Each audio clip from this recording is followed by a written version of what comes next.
appreciate you being here. This is one we're going to try. This is a little bit different. Not so much celebrity, but this former Satanist shares her remarkable journey in finding Christ. This is so cool.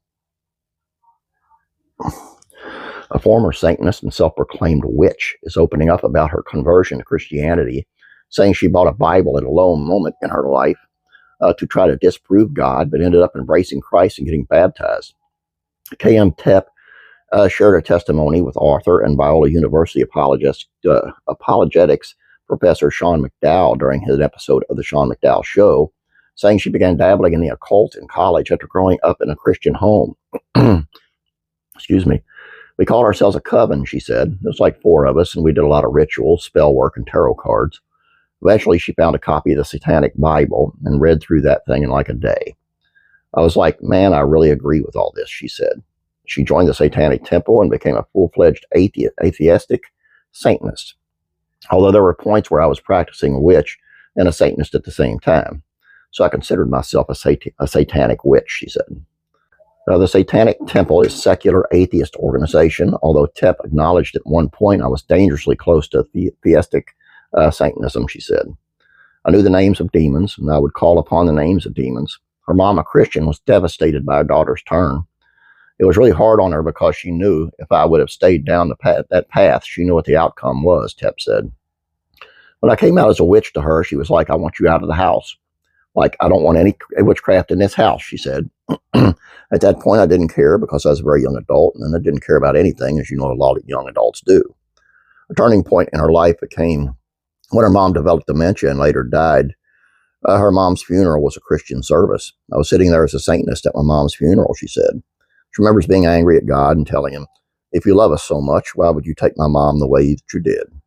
I bought a Bible, and I went to the used bookstore, and I bought a cheap Bible with the intention of reading it and highlighting every evil, malicious thing that God did to humanity, she said. But it backfired. Instead of highlighting passages, she began developing questions about God that needed answers. She contacted a pastor who led her mother's funeral. He urged her to read a copy of Evidence Demands a Verdict, a book that Josh McDowell originally wrote, but later updated and expanded with Sean McDowell. God showed her signs in her life, and she said he is real. He became a Christian. She became a Christian and was baptized. God doesn't hate you. God doesn't hate anybody, she said. God is benevolent and loving and forgiving God. Because if he wasn't, he would have just given up on me years ago, but he didn't. Today, Tepp is part of a ministry that reaches out to people like her. She describes herself as a weirdo who enjoys wearing dark clothes. We do have a very small community of very awesome people who are born-again believers, and a lot of us are emo gothic alternative. We love Christian metal music, so if that's for you, you found us. Her testimony, she said, is simple. Jesus is peace. You don't have to be a certain way in order to be forgiven, she said.